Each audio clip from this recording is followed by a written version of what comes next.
उसको पता नहीं है कि इस बार जो है ना सो बिहार में फिर चुनाव होगा। देखिए बिहार में जो है ना सो लगातार 3 बार चुनाव होता है और ये तीनों चुनाव जो है ना सो चुनाव तो ऐसा बहुत सारा चुनाव होता है, लेकिन 3 चुनाव ऐसा जो काफ़ी चर्चित चुनाव होता है। देखिए 2024 में हुआ, 2024 में लोकसभा का चुनाव हुआ, 2025 में विधानसभा का चुनाव हुआ, नीतीश कुमार मुख्यमंत्री बने, अब मुख्यमंत्री के पद से भी हटेंगे।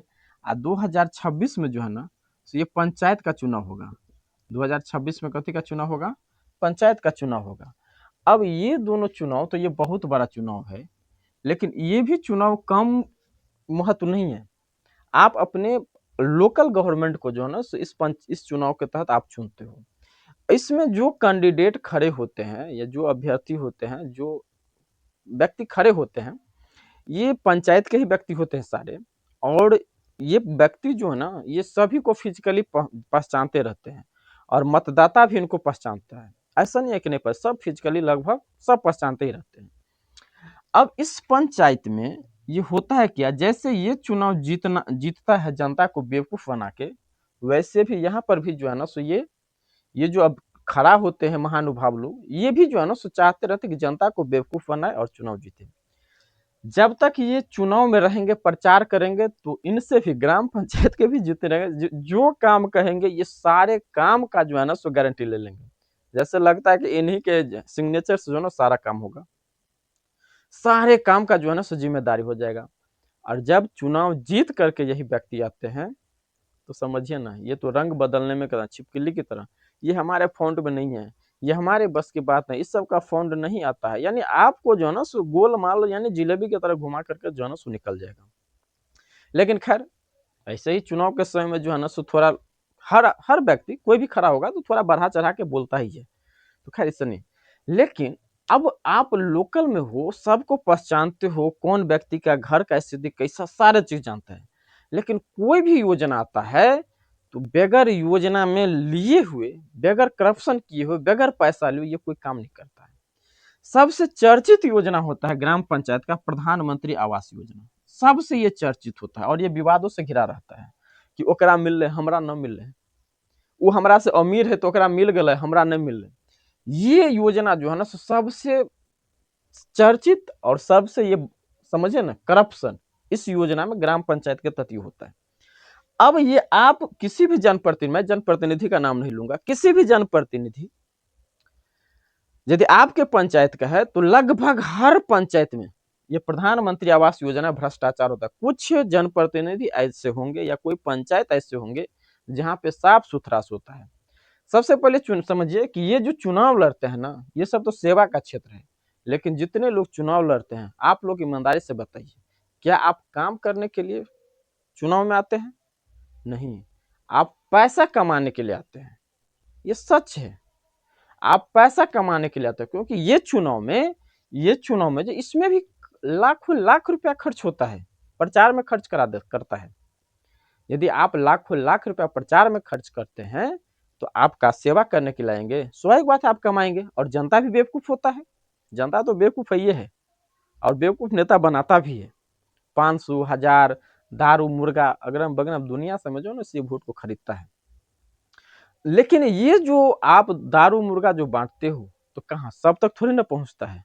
उसमें कुछ ऐसे होते हैं चालबाज लोग जो वही जो है ना सो ठिका ले लेगा कि इस क्षेत्र का जो है ना सो पूरा वोट हम दिला देंगे, लेकिन ऐसा नहीं होता है।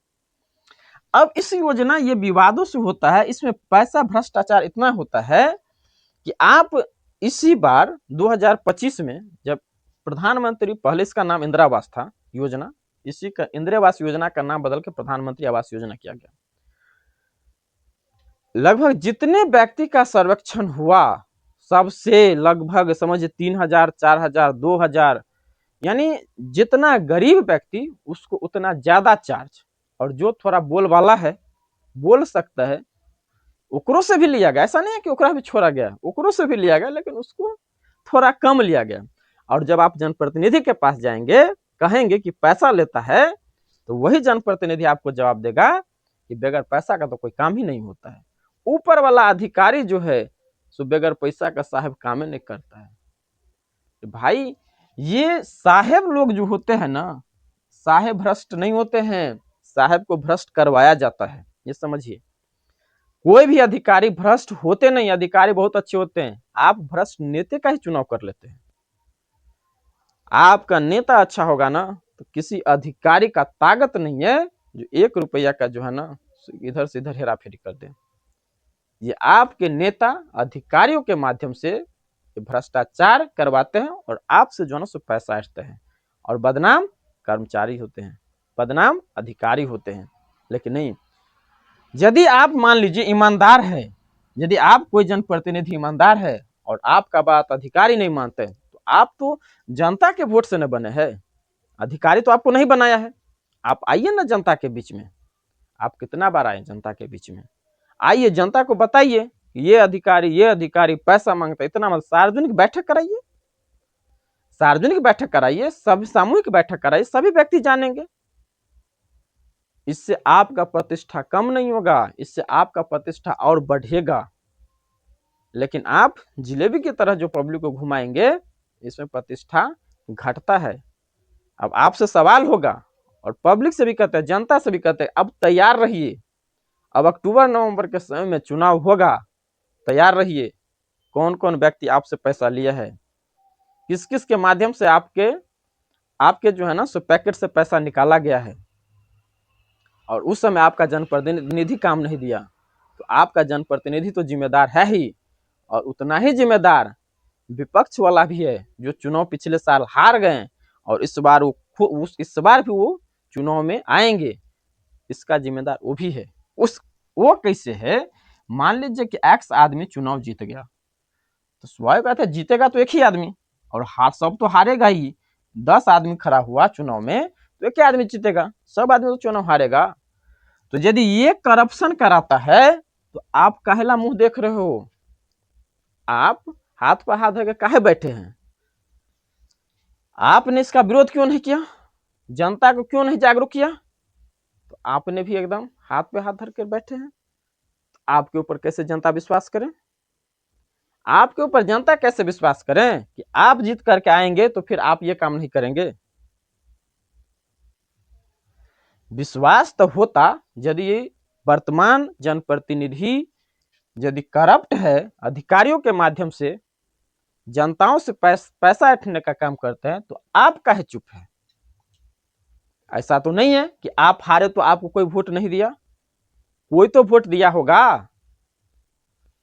मान लीजिए इसको कुछ वोट ज्यादा हुआ होगा तब जीत गया, आपको को तो 10 को तो वोट हुआ होगा, 5 को तो वोट हुआ होगा, भाई आपको तो भी मिला ना, तो उसका आवाज कौन बनेगा?